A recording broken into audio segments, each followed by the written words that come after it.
You're listening to Nakedly Examined Music, a podcast about songs and songwriters. My name is Mark Linsenmeyer. My guest for episode 93 is Peter Aaron, best known for his work in the 90s with the band The Chrome Cranks. You're right now listening to their big 1997 single Hot Blonde Cocktail from their Love in Exile album. We're going to start by listening to something very current, Bomb Train Blues by his new band Young Skulls, just released in 2018 as a 2-song single. Then we'll look back to the Chrome Cranks catalog, starting with Dark Room from 1994, their self-titled album, and Rubber Rat from their 2012 reunion album Ain't No Lies in Blood. We'll finish by listening to Purge 4 from the album Purges by Peter Aaron and Brian Chase from 2016. Peter's also an author, writing books in the rock and roll area. For more information, please check out peteraaron.org. For more about this podcast, please check out nakedlyexaminedmusic.com. And if you enjoy what we're doing, please sign up to contribute at patreon.com/nakedlyexaminedmusic. So I will have played a little bit of Hot Blonde Cocktail as your most well-known single. Got some MTV play and things like that. We want to get pretty quickly to your most current release, Bomb Train, a single from your new band Young Skulls, 2018, the Bomb Train Blues EP. Do you want to say a little about that before we play it in full? It was just released on Slovenly Recordings, which is an amazing label. It's very cool to be part of that. And they're they really get the band as sort of a perfect match with that label, I think. People have been digging it. I'm really happy with the way it turned out. I recorded with Kevin McMahon, who recorded the last Chrome Cranks studio album, and a lot of other cool bands. So I think it was all a sort of a perfect pairing. Plus the rhythm section, Chris Turco on drums and Matty Dread on organ. It's sort of, from the instant we played together, everything was there. So it's sort of like a hand and glove thing with that music and that band.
How does this relate to what we're going to hear from the Chrome Cranks in terms of the style? Here, at least the lyrics are coming through more clearly, but it's still a very roots-based, high-energy performance thing.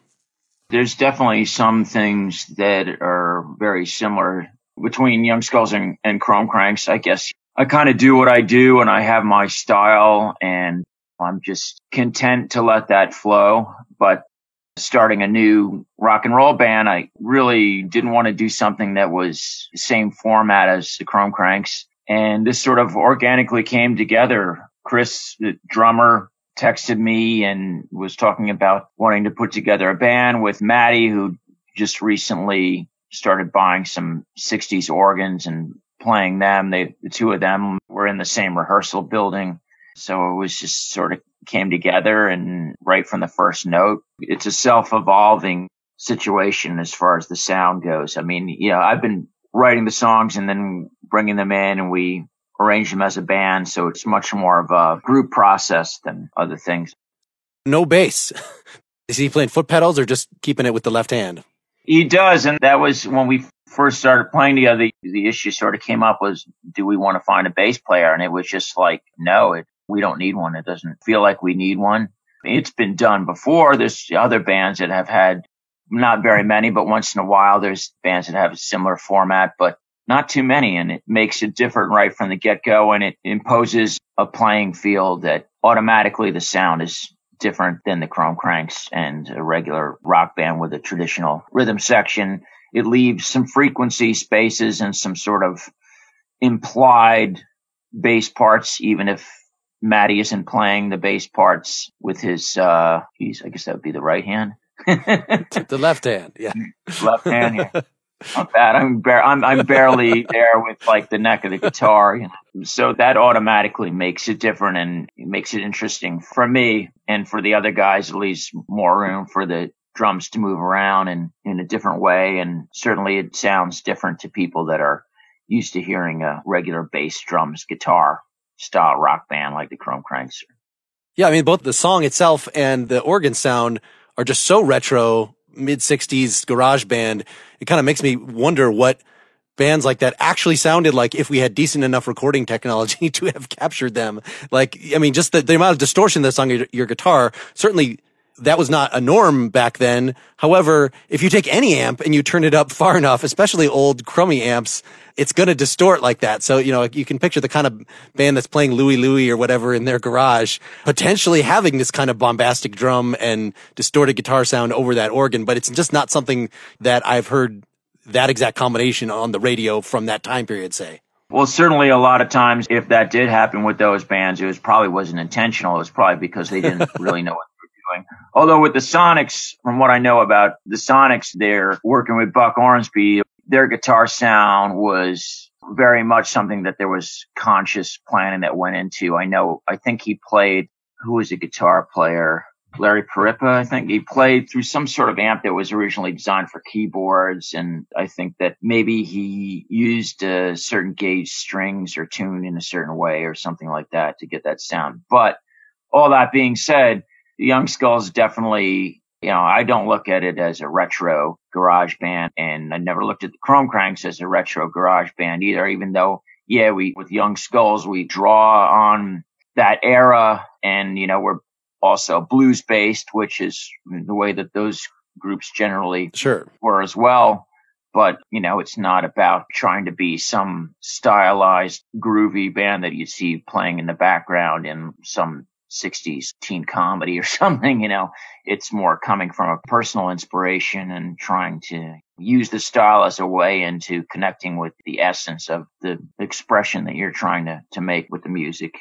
Well, I mean, also just part descended from punk, that just your singing style. You're kind of more of a music historian than I am, I think. Actually, I'm looking online. I see the Sonics are still active. They're still playing. Yeah. I saw them a couple years ago. They've toured since I've seen them, and boy, they were incredible. I rocked way harder than bands a third their age. So this traditional historical story of punk is, that it's mid-70s. Maybe you get some Stooges, you get some MC5 to kind of be the forerunners of that.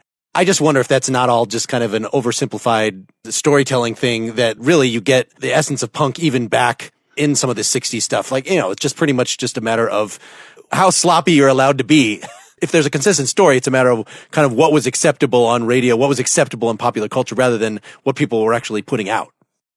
Oh, sure. You could make the case that legitimately, I think that punk goes back to, if you're not talking strictly music, you could take it back to Antisthenes and the Cynics in ancient Greece, and or some monk in a monastery somewhere who like didn't want to sing in harmony with the other monks and, wanted to sing in his own voice. Or to me, I consider Livery Stable Blues by the original Dixieland Jazz Band to be the first punk record, which, and it's also cited as the first jazz record. And that's just a rude, obnoxious record. And the band came up to play in a restaurant in Columbus Circle in 1917 and drove people away because they were considered just sheer noise. And then people started digging it and came back the next week. And that's how they kind of built their reputation.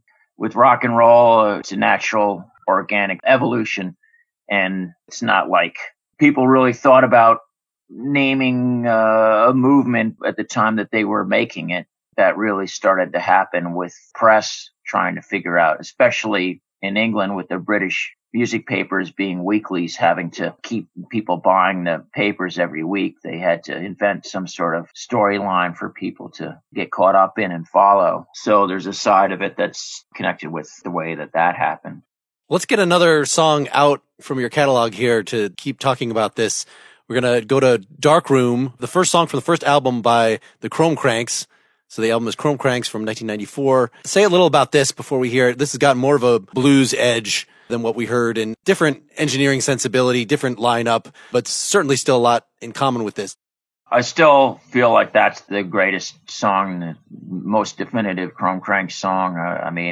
I'm happy and love a lot of other stuff we did as well, but that's a song that just kind of wrote itself. It just tumbled out of me in like 10 minutes. I mean, the way that the riffs are interconnected, it was just a natural. When it was coming to me, just one thing, I didn't even think about it. Like one part just went to the next, and, everything sort of revolves around the axis of the D chord. So even when the chorus part comes in, it still centers on that chord, and it's just a natural thing. And that's the way I think all great songs should be, just something that don't labor over too much.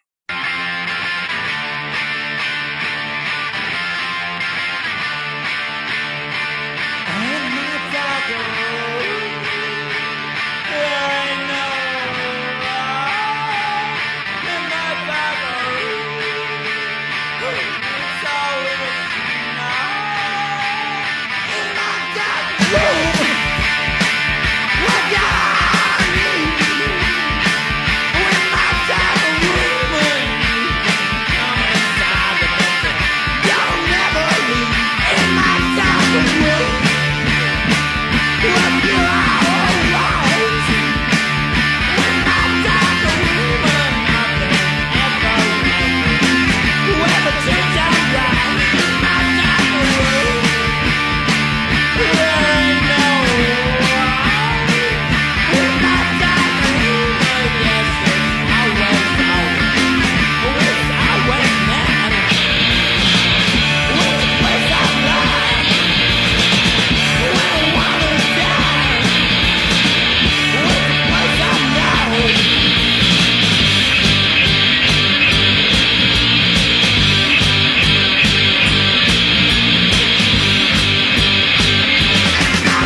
So big thrashing sound to this one. If you got to say anything about the narrative in terms of music history, just the fact that something even close to this would get on MTV, would get on the radio, it certainly says something about grunge at the time. So this kind of gets washed into that. But how does this relate, say, to your starting point, which was Sand in the Face? You'd pointed me to Teenage Life. The whole album that I just listened to online is 22 minutes. But that's like 18 songs.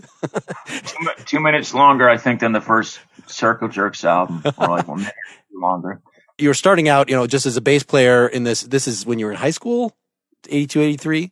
Yeah, we started out in like 1979, 1980, I think. This was in New Jersey where I spent the first part of my childhood. I moved to Ohio when I was just turned 17, or right before I turned 17. Sand in the Face was a trio. I was the bass player. The guitar player was also the singer. It was a guy named Paul Schraft. So that's who sang that song. And I sang backups on a couple of songs, but I was not the lead singer.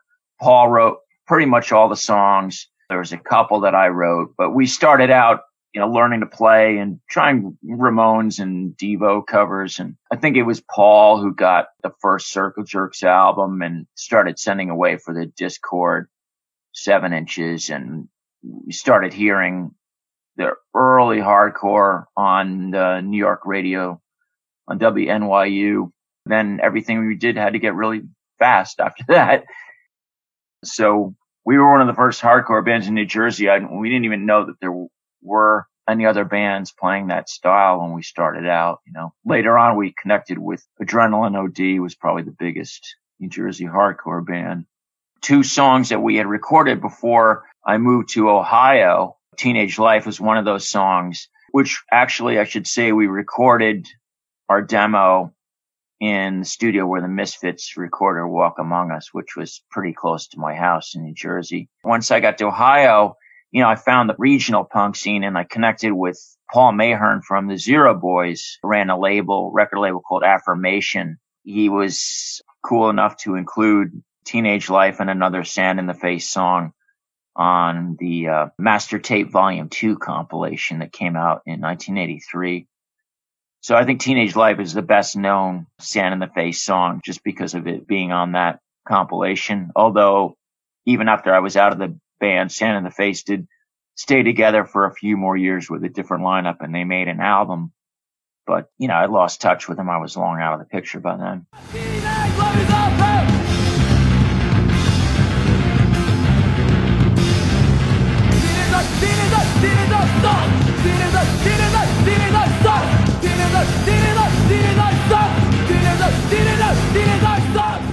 So that was all just a side note just to kind of get us to, what Chrome Cranks is, that it's clearly descended from hardcore punk of that sort, but you've slowed things down. You're allowing more blues, less, strictly Misfits, Sex Pistols kind of direct punk influence. I was in college around the same time that this first Chrome Cranks album, 91, 92, 93, that you're working up Chrome Cranks. And when I would see a lot of bands in Ann Arbor, Michigan, where I was going to school like this live, they definitely considered themselves straight punk. Whatever the other influences were, it kind of had more to do with just the volume and the amount of screaming and the fashion sense and things. How did you guys see yourselves, Chrome Cranks, at the time in doing this kind of song here? We started the Chrome Cranks in Cincinnati, we started in 1988. William Weber, the other guitarist, and I started the band there. I was writing the songs and I had really connected with a lot of bands that had very strong blues sensibility. Certainly the Stooges, the Gun Club, the Scientists, Suicide, the Cramps, listening to a lot of Doors. It was sort of registered with me that the depth that comes along with having a real firm connection to the blues is a lot more powerful than just, your sort of teenage testosterone thrashing. That's certainly great as well, but it just seems to make your music richer and speak to a larger breadth of human experience if you are able to connect with the blues, and not even just on an emotional level, but just in the feel and the kind of the looseness and the swing of the music. With hardcore and straight up sort of, say, boxily constructed Ramones and Sex Pistols riffs. You don't have as much playroom, and it's not as unself-conscious as it is when you surrender yourself to the blues feeling, which you have to do in order to play music that really is connected with the blues. And of course, like, I don't mean like trying to play the blues in your typical like Stevie Ray Vaughan, B.B. King studying bar band will do, not to put down the building blocks of that music either. I guess what I'm trying to get at is that was a really powerful thing, and it really turns my whole understanding and way of making music around in a huge way. When that hit me, it was like a shining bullet when that happened. Yeah, let's look at some of the elements of the Darkroom here just to kind of reinforce that. When you said this was built around D, it's just modal, right? It's just D and the fifth. You're not playing any third. I mean, it sounds like minor because it's going from F, F, F, F, D. So F is the minor third, but I don't think when you're actually playing the D, you're playing like a D minor chord. You're playing just the 1 and the 5, right? If you say so.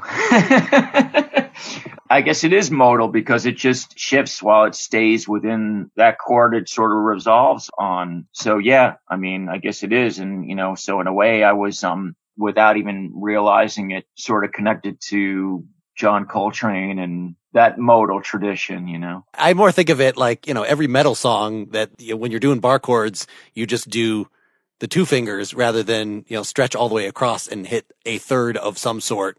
So then you can just move up and down the neck, and it just gives you a lot more freedom in terms of what the chord progression is going to be, because you can be very chromatic about it. It doesn't sound weird. If you're playing a whole major chord and then you move up a half step, like, well, oh, you've just entered a whole different realm. But if you're just holding down the modal, then it's just basically a melody that's expanded. It's interesting because, I started playing guitar, being a bass player, and not a very good one. I started on bass because I had 4 strings and it would be easier to learn and I wouldn't have to learn to play chords at that point. It's a big target. Yeah. Plus, Sid and Dee Dee played bass and Paul Simonon, and they were always the coolest looking guys in the band.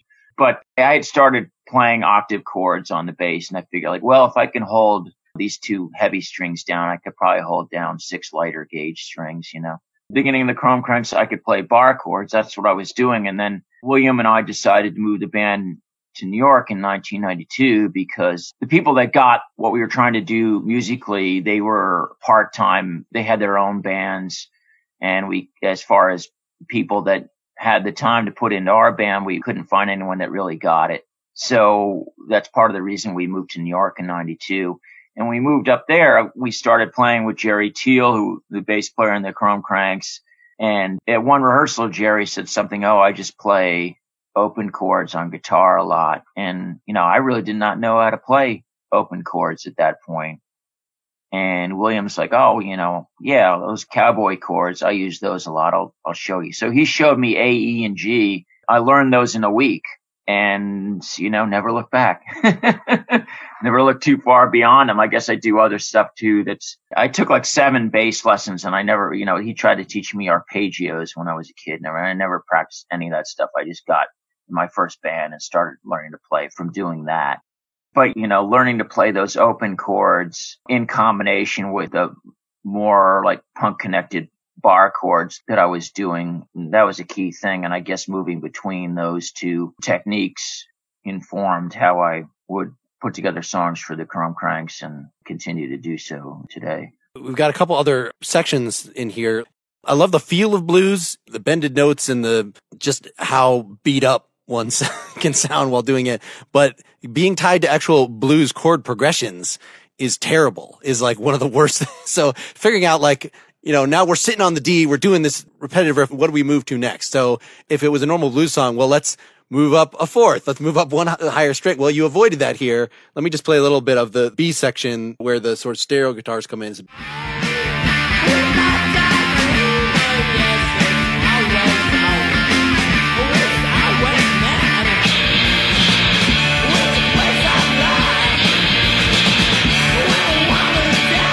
We're ending up in the same spot, but you completely, besides changing the guitar sound, instead of going from F down to D, you're going from B flat up to D. And that's enough to make it sound like, oh, this is the B section. And we can have all the advantages of staying basically where you were, but have it sound super different. That's definitely a really natural organic way to put a song together. And it goes back to what I was sort of saying before, how with having a blues bass, the littlest shift has such power. It can be a subtle move, and yet it's way more powerful than some sort of super arranged, involved second part to a song or some sort of really busy musical section.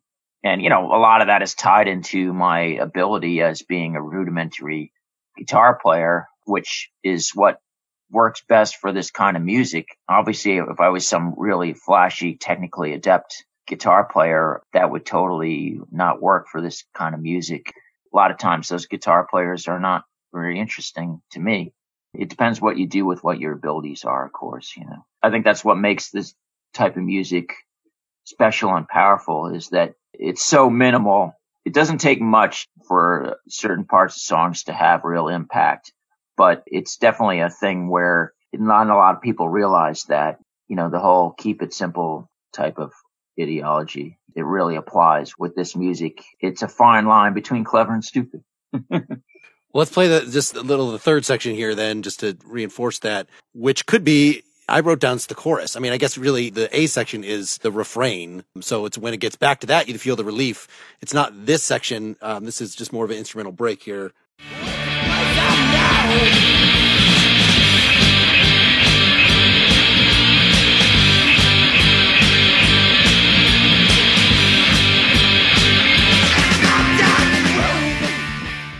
And then we go right back to the refrain. You are finally down to the G, which could have been, if you were playing a regular blues song, that's what you'd go straight to after sitting on D for a while. Since you'd already established the B flat in the previous section, well, now it's going from the B flat down to the G. And we just repeat that a bunch of times. And it's just you guys sawing as hard as you can. Like, you could have easily had one of you do a little solo riff or something in there. This is what makes it sound kind of more like a grunge than classic blues. I think the thing is that all the filigree of, little accent licks or the kind of playing that you're talking about, that can be great in certain situations for certain types of music or types of, especially, blues, but it can get in the way too. I mean, usually I think it does. The essence is, that's some decoration, but come on, I mean, people want something that's going to connect with their crotch. That's what they really want. Why put too much on top of blocking what the essential essence of the music is, the essential part that people really want to connect with? You want to hear that riff that fucking grabs you by the balls and won't let go. You don't want to all of a sudden someone lets go of that riff so that they can throw in a little arpeggiated or some sort of sustained single note thing on one of the high strings. I mean, and I'm not saying that that's not fine in some places, but for our music, that wouldn't have worked. We're all about the riff and grabbing you by the throat. And that's the only way that music can really be effectively approached. It doesn't work if it's not. There is a solo in here eventually, although it's kind of more feedbacky. It's not identifiable riffs so much as feedback noise that then, does cool stuff in the stereo space with the two guitars playing off each other.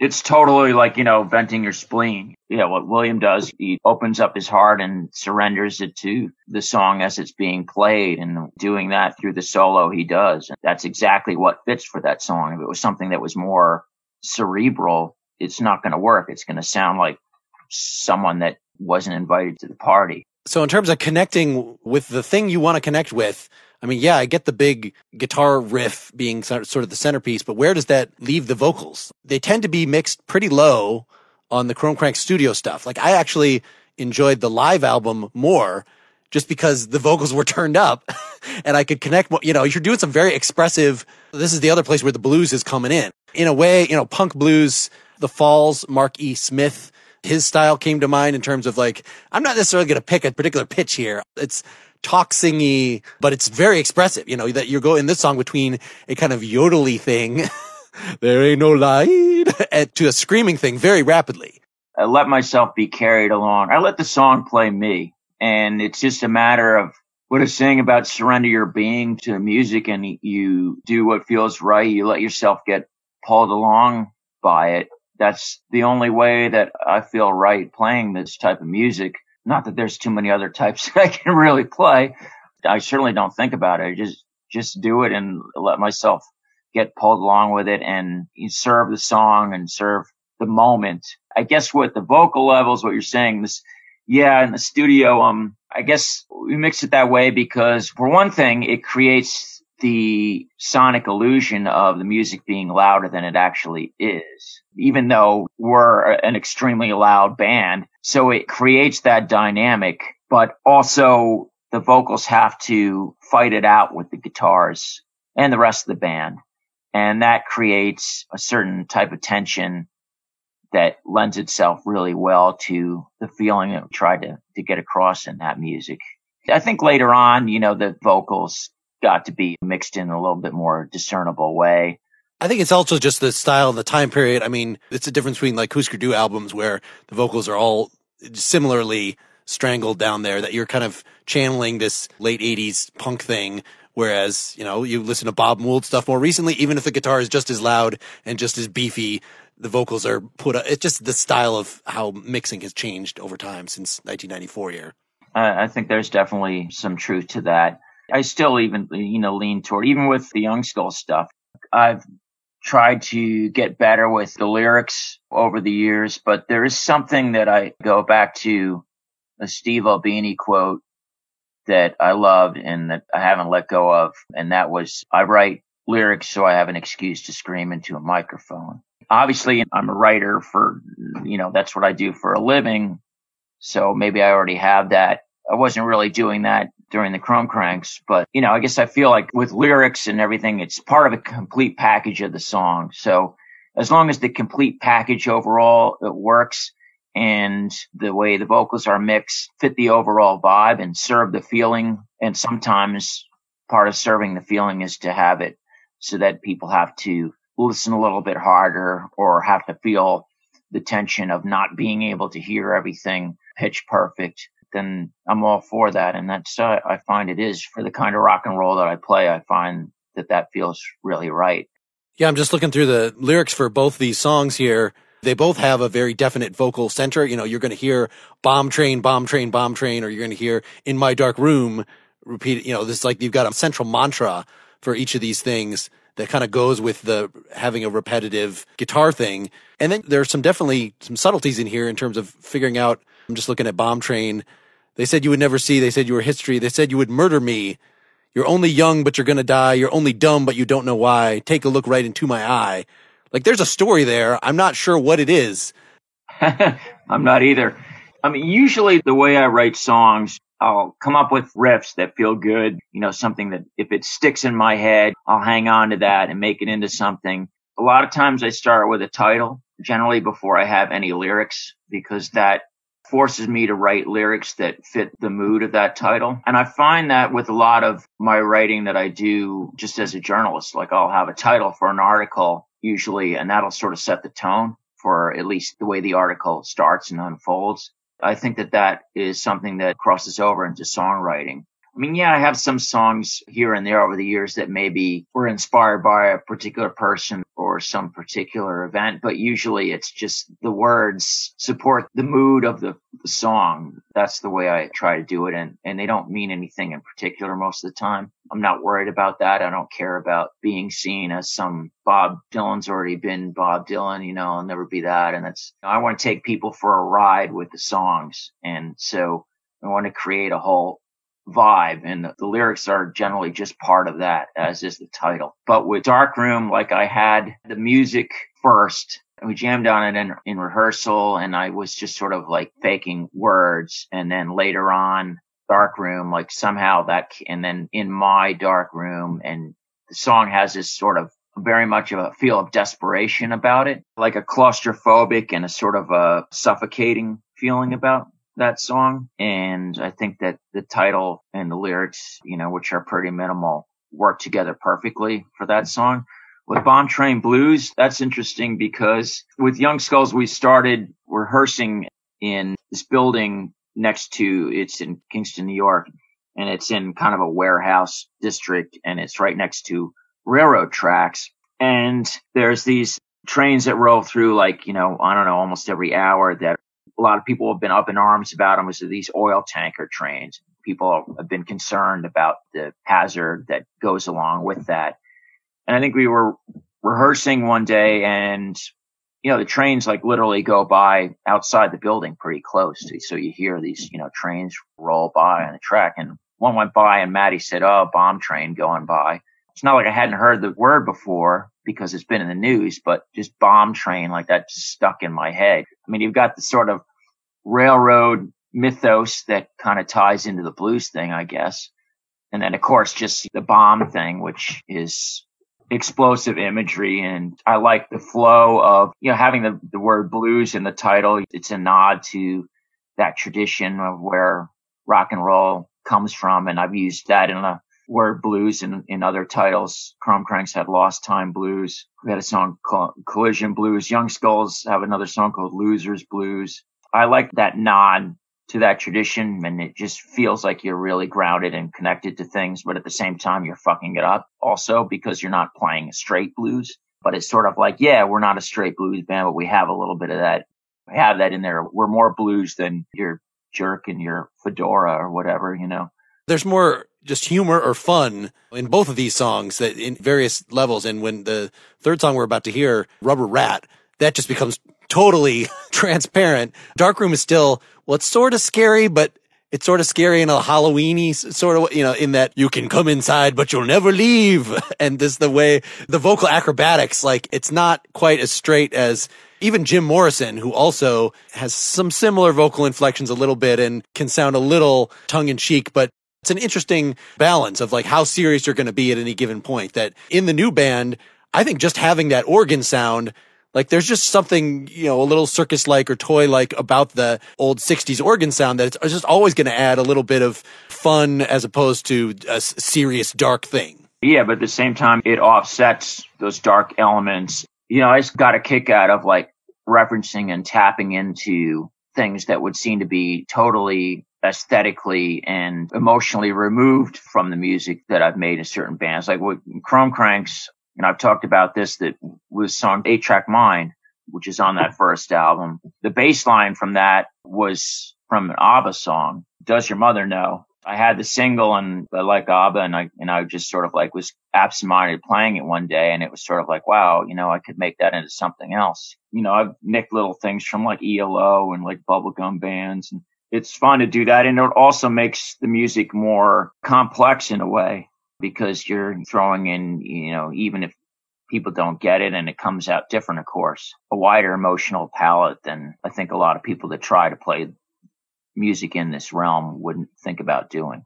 And Rubber Rat. Yeah, let's kind of get into that. And this is 2012. So the band had put out 3 albums, an EP and live album, and then was broken up by 1998, 99. Okay. So you're back playing live again by 2009 with this group. Talk about that the breaking up and the getting back together, and there being enough demand for your live shows that we have this new album in 2012 here. Well, we broke up in 98 because we had toured and recorded and worked pretty hard with the lineup that became the classic Chrome Cranks lineup, which was me on guitar and vocals, William Weber on guitar, Jerry Teal on bass, and Bob Burr on drums. From Sonic Youth, but yes. Yeah, Sonic Youth and Pussy Galore. Yep. Now he plays with Lydia Lunch and the Wolf Manhattan Project. We rocked it really hard for like 5 years without a break, which I don't recommend any bands doing that.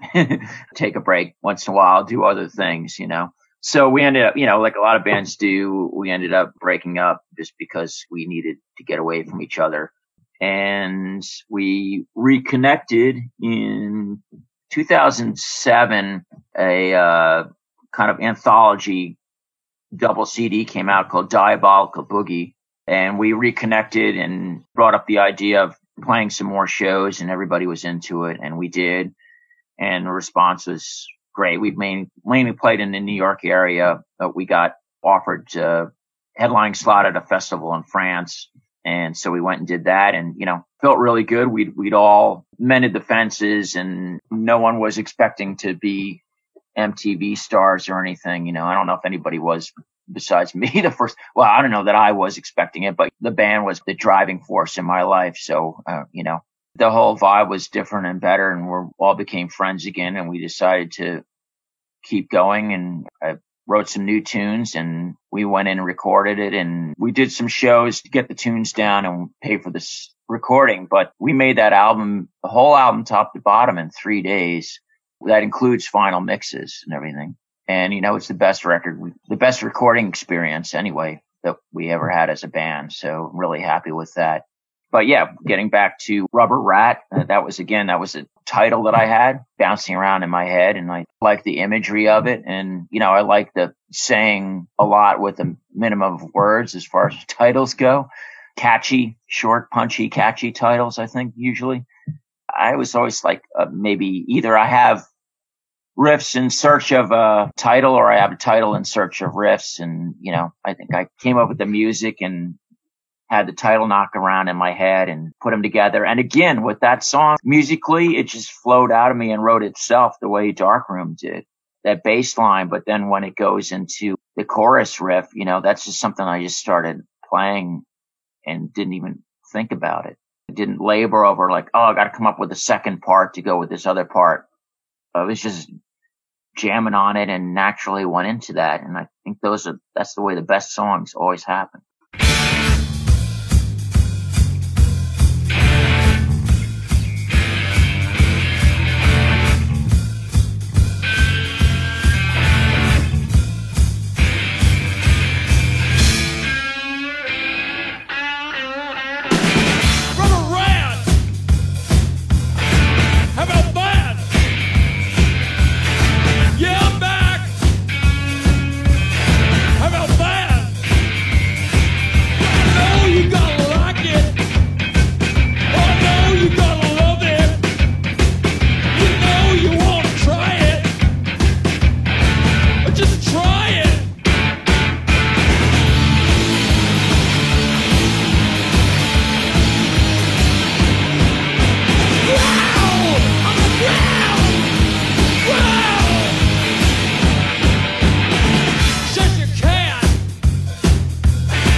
Darkroom was in swing, but like not overtly swing. It just sounded like, big splatty rock. But this is, you've actually got the da, tick, da, tick, da. But then it quickly adds some grit to that by the time of the verses, he's still doing that thing, but with a very hard snare, and then moving to an aggressive tom version of that in sort of the pre-chorus here.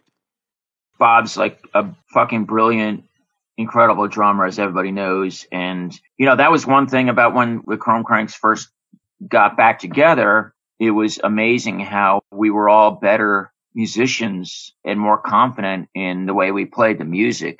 A lot of people said we were better live than we had been back in the day and all this. And I, have no idea how any of that happened. I guess part of it is letting go of expecting certain things from being in a band and just enjoying the music itself more and just trying to have more fun with the process of making music, and also realizing and being confident and secure in knowing that for our little niche, the type of music we do, I mean, it's familiar in a lot of ways, sure, but it also, there's just not a lot of bands out there that really sound like the Chrome Cranks, or even want, even want to, or even think of trying to sound like. So you just sort of realizing that made it a smoother and more enjoyable experience. Bob's like a really diverse drummer, and like I showed Jerry that bass line, and Jerry, he knows exactly the type of feel fit the song,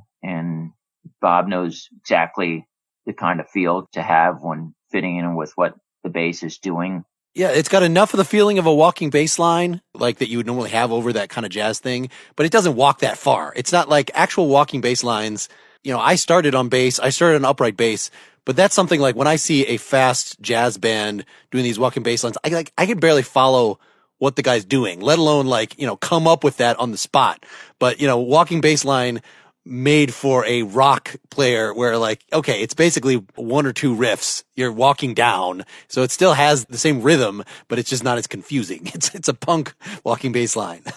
Maybe it's a walking bass line that comes more from sort of post-punk, like something you would have heard like Delta 5 do, or not quite as funky, as funk inspired as that. I mean, a lot of those British post-punk bands were listening to like Chic and Hot Chocolate, and so they were inspired by more like real funk stuff. But it's sort of a little willingly clunky and loose, and it's got that sort of sleazy Tom Waitsy kind of thing that we all really love within the band.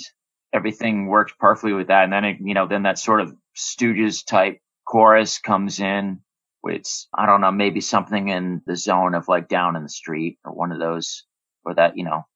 Yeah, the chorus is instrumental for the first chunk of it. And then, okay, well, I'll add a little lyrics to punctuate it, but the growl on the ground is not the refrain of the song. I love that line. I mean, that's definitely talk about like nailing the primal primitive man id, I think that's the closest I've ever got to it in terms of capturing it in words. The song is not about a rat, and it goes back to the title being a starting point. It's definitely not about anything in particular. It's not a story of some rat or anything. It's all like kind of surreal, I guess, lyrics to fit the wacky sort of semi-creepy vibe of the tune. Is there something in getting older and returning to this that would make you feel a little more free to be goofy in a way? Absolutely. I can't see a song on the 1994 album with a "Go Go Kitty." That's not exactly badass. Well, that's a Dayton reference in there. Oh, okay. The New Bangs, yeah, the New Bangs "Go Go Kitty" on Prism Records. Gotcha. You're absolutely right. It's part of like letting go and letting your guard down more, and being okay with like having some humor in there. And it's certainly twisted humor. It's not, straight ahead, wacky or ironic or po-faced or anything. It's definitely just stream of consciousness in a way. All that stuff makes the music multidimensional and reflects the human experience more. Certainly keep everything dark all the time. Life is not as horrible as it might be for anyone. There's going to be moments of levity and lightness also. But at the same time, the song's not goofy and disposable and right. Disposable. I guess there's something absurd in itself of this album ends with a really long version of the Byrds' Lover of the Bayou, which made me get out my Byrds Untitled album. Like, did they do a long version? Oh no, they had a 16-minute version of 8 Miles High, but their versions of Lovers of the Bayou on that are of reasonable length. We're going to just let it go to that extent and let ourselves open up for, again, a band that's not known as a jam band really in any way. 3 chords it lent itself to unlocking and opening the floodgates and just seeing a total purge. The Byrds they're known for their beautiful harmonies and folk rock, being the archetypal folk rock band. And also they're known for the psychedelic side and being one of the pioneers of that music as well. Well, and you add Clarence White to that, the new guitarist that completely changed the sound and could make just up their instrumental ability tenfold by adding this genius. Yeah, they're known for being pioneers of country rock too, but they weren't, really a heavy band. And I guess doing that tune, part of it was to show that song could have gone in that way. And I guess that's the way we were trying to make it our own in that way. There's 3 covers on that album, and always look at things. And there's been a couple times where the Chrome Cranks covered songs, and I think we tried to make it sound too much like the original. We fell into that during those recordings, but I'm really of the mind that if you're going to cover a song, like, why do it like the original? We couldn't play like the Byrds if our lives depended on it, and don't feel like inadequate because of that. But it's an amazing song, and it was really a lot of fun to bring it into our world and fuck it up. And I think the essence of the song is still there no matter what we did to it. That says a lot about Roger McGuinn as a songwriter. So you said the word purge in one of those last sentences about this. So let's move to our last thing. So you had an album, another recent project, which seems to reflect some of what you're doing, outside the band confines recently. I've seen some other live stuff with you doing these avant-garde jamming. So this is Purges, the 2016 album from you and Brian Chase, the drummer from the Yeah Yeah Yeahs. We're going to hear the chunk Purge 4, but really you could pick almost any chunk. Even Purge 4 rolls right into, maybe I'll include some of the song Swirl right after that, because it's really just one continuous thing. Can you want to say something about this project and, this whole new way you're making music now? A long time I've been a fan of all kinds of music, jazz and a lot of free jazz and a lot of, avant-garde music. And it's great to be able to be doing stuff in that realm. I couldn't say free jazz player because I'm not come from a jazz background. I couldn't play, jazz standards and any of that. It sounds like you've been doing a lot of time in your time off from touring with the band, still sitting with your guitar and developing your fingers. Like there's a lot more acrobatics here on your part, even if it's not Joe Satriani kind of acrobatics. You're turning up the distortion so you don't have to be as precise. In this song, you're not playing against a click track. It's a very free rhythm. It's fantastic to be playing music like that because you can't make a mistake. By pure chance, some of it is going to line up and be cool in random ways, in the way, Jackson Pollock would paint or something, And at the same time, some of it is not going to work, but that's okay. It doesn't all have to be great, every single note, every single thing you do, Playing without a net is just liberating. You never know what's going to happen. It's different every time. It's startling and an adventure for me to be playing, especially with someone, who's just an endless font of ideas like Brian Chase is. And, hopefully it is for the listener too. It's definitely not music that's for everybody. And it's not about songs. It's obviously about sound and about purge, about this release of energy. I mean, you definitely hear that in this song. That's the one thing that sort of came through when we were doing that was just, this is like a purge, and let's put the focus on that aspect and put it right up front with the titles. And so that's how that happened. Is that more difficult or easier just playing against a drummer where there's no other pitches going on for you to clash against versus I'm looking at an ad here from you just playing in December with Bill Brovold, who is playing guitar and other things? Say something about the kind of the comparison between doing that against a drummer versus doing that against an actual other. Is one or more of you working more in noise than notes, such that there's still less opportunity for simply playing, I don't know if you could say wrong notes against each other, but both of those projects are it's think on your feet music. You're responding to what the other person is playing and trying to do something that complements that or speaks to it, even though you might not be playing in the same key. It's about the feel. Playing with Bill Brovold, that has more song-oriented material. Most of it's stuff that Bill has been writing, but it also has a lot of room for us to stretch out and drone and let things unfold. That's not a high volume. The clattering drum kit, yes, yeah. Yeah, it's really more ambient, atmospheric, and a whole different way. And with Brian, obviously, it's explosive, but we'll have passages where we'll barely play anything too now live. Maybe it'll be really quiet, scraping. Sometimes there'll be passages where I'm playing, that record was recorded when we first started playing together, but the gigs we've done since then, sometimes there'll be moments where I'll turn the volume down on my guitar altogether, and maybe I'll just try to be so quiet that running my fingers along the strings on unamplified is part of the music that we're playing, Then it'll go somewhere else where it gets loud again. Well, we've got it even in Purge 4 here, you switch to going between two feedback notes. So the drums keep moving forward, but you just gone into this more passive mode of just providing a noise background for him continuing to move, as opposed to the beginning of the track where you're both rolling at full barrel. What kind of coincided with starting the project with Brian was I really kind of started exploring guitar pedals and effects more, which I'd never really done that much before. With the Chrome Cranks, my tremolo and my fuzz pedal were the only things I ever used with that band.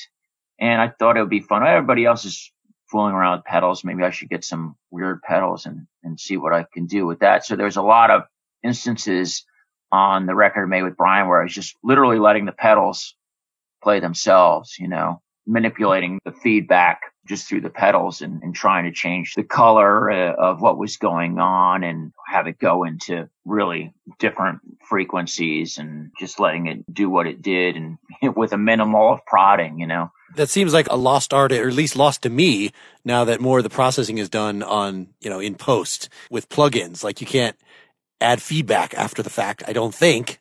I don't know. Maybe you'd have to loop it around through something else or whatever. But yeah, I guess that's one thing that has always been part of any music I've done is the live amp feel and the actual physical space that you use that becomes an instrument in and of itself while you're making that music.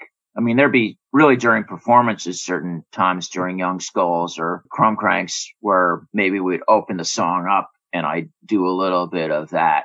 But with playing with Brian, it's like the music is almost the essence of what we do, of everything. It goes back to being in the moment and being open to whatever happens, going with the flow and enjoying the ride. It's about the journey, not the end. I guess there's a metaphor in there for my life and career somewhere.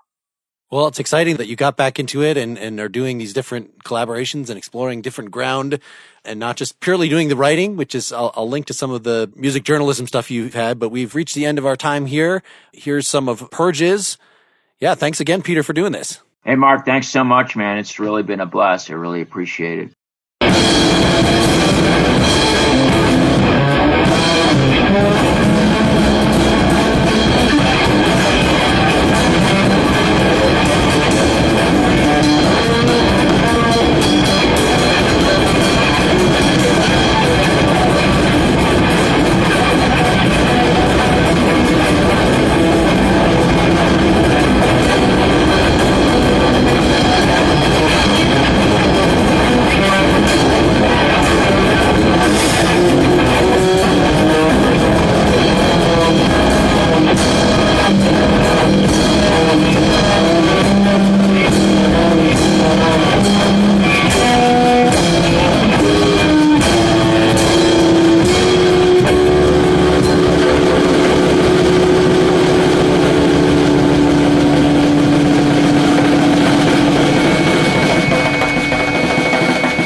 Wow. Thanks to Peter. You can learn more about his work at peteraaron.org. I want to recommend the 2012 album attributed to the group name Avondale Air Force that he worked on that we didn't get to highlight anything from. I also just finished the book that he co-wrote with Richie Ramone called I Know Better Now, My Life Before, During, and After the Ramones. Some of the books that Peter has written by himself are If You Like the Ramones and also The Band FAQ. I've not read either of those, but he's a pretty interesting guy. My next episode will be with one of the great guitarists from my time in Austin, Ian Moore, who actually lives in Seattle now and has for quite a while, and is no longer just a guitar hero. He teaches songwriting classes, has a pretty diverse songbook. The interview I just now recorded was with Dan Stewart, the lead singer of the seminal cowpunk band Green on Red. For these and many other episodes, go to nakedlyexaminedmusic.com. And I have to warn you that I'm going to actually have commercials on some of these upcoming episodes.